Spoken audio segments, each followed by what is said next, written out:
성도 여러분 안녕하세요. 매일 하나님 만나 말씀에 만나 공급받는 매일 만나 시간입니다. 오늘도 하나님의 평강이 여러분의 심령과 가정에 가득하기를 축복합니다. 오늘 본문 창세기 44장 18절에서 34절은 베냐민을 구하기 위해 애쓰는 유다에 관한 말씀으로 18절에서 31절은 유다의 호소, 32절에서 34절은 유다의 희생입니다.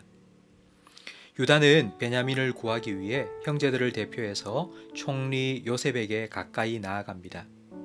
애굽 사람은 히브리 사람과 가까이 하면 부정탄다 해서 가까이 하지 않았습니다. 유다가 애굽 총리에게 가까이 나아간 것은 목숨을 위험하게 하는 행동입니다. 유다는 요셉에게 지금까지 있었던 일을 다시 하나하나 설명합니다. 당신이 먼저 우리에게 아버지와 아우에 대해 물었습니다. 연세 드신 아버지가 계시고 아버지 노년에 얻은 아들 청년이 있는데 그의 형은 죽었고 그의 어머니도 죽어 아버지가 사랑하는 아들입니다. 당신이 그 아우를 데리고 오라고 하셨습니다. 우리는 안 된다고 했습니다.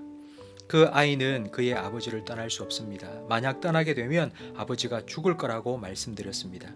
그런데도 당신은 막내 아우를 데리고 오지 않으면 다시는 내 얼굴을 볼 수 없다고 하셨습니다. 우리는 돌아가서 아버지에게 당신 말을 그대로 전했습니다.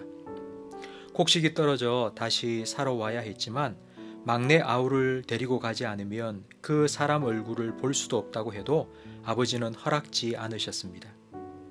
그리고 유다는 총리 요셉에게 아버지가 한 말을 자세히 전합니다. 너희도 알거니와 내 아내가 내게 두 아들을 낳았는데 하나는 잃어버렸다. 틀림없이 들짐승에게 찢겨 죽었을 거다. 이제 그의 동생까지 그런 일을 당하면 나는 슬퍼하며 죽을 거다라고 하셨습니다. 유다는 이렇게 호소합니다. 아버지의 생명과 아이의 생명이 서로 하나로 묶여 있습니다. 이 아이 없이 돌아가면 아버지는 돌아가실 겁니다. 이 아이 없이 돌아가는 건 아버지를 죽이는 것과 같습니다. 이 아이와 함께 갈 수 없다면 우리도 모두 종으로 여기 남겠습니다.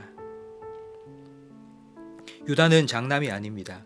그런데도 유다가 나서서 이렇게 베냐민을 위해 호소하는 이유가 32절에 나옵니다. 나는 아버지께 내 생명으로 이 아이의 생명을 지키겠다고 맹세했습니다. 그래서 유다는 이 아이를 대신해서 자기가 종이 되겠다고 말합니다. 유다는 진심으로 베냐민을 위해 자신을 희생할 각오를 한 것입니다. 27절에 유다가 아버지 야곱이 내 아내가 내게 두 아들을 낳았다는 말을 인용했습니다. 아버지의 아내는 4명이고 아들은 모두 12명입니다. 그런데도 아버지 야곱은 끝까지 내 아내는 라헬이고 내 두 아들 요셉과 베냐민이라고 편애합니다. 이런 아버지에 대해 유다도 얼마나 섭섭했을까요? 하지만 이런 섭섭함보다 아버지와 한 약속을 지키기 위해 유다는 자기 자신을 내어 놓습니다.